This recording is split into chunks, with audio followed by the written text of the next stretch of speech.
আমার কাছে মনে হয় যে অ্যামোরিমের সঙ্গে প্লেয়ারদের সম্পর্ক এখনো গড়েই উঠে নেই, গড়তে হবে তারপর না ভাঙবে।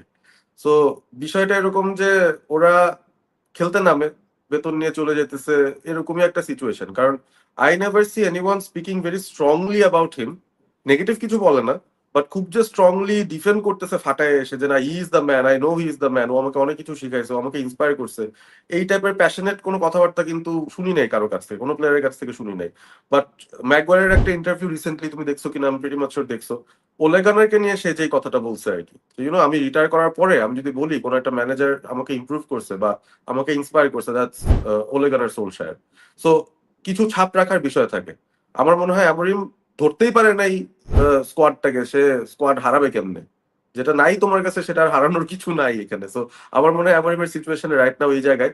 প্লাস ও তো আসার পরে এখন আমরা যদি স্টার্টিং ইলেভেনটা দেখি, আলতাই বায়ান্ডিয়ার, ডোরগু, কুনিয়া, এমবিউমো, সেস্কো, মানে at least half of the starting eleven তারা কিন্তু নতুন প্লেয়ার্স। সো এমন না যে তার সঙ্গে অনেক সময় কাটা, মানে ওরাও নতুন, ওরা নিজেরাই আগে ফিট ইন হচ্ছে আর কি স্কোয়াডের ভিতরে, ক্লাবটা কি সেটা বুঝতেছে, তারপর না হচ্ছে আস্তে আস্তে কোর হবে, একটা ফ্রেন্ডশিপ হবে, তারপরে তারা কমপ্লেন করবে যে ভাই ভাল লাগতেছে না বা ওরে বাদ দাও, এই করো সেই করো। মানে গুটিবাজি করতে হলেও আগে ফ্রেন্ডশিপ থাকতে হয়।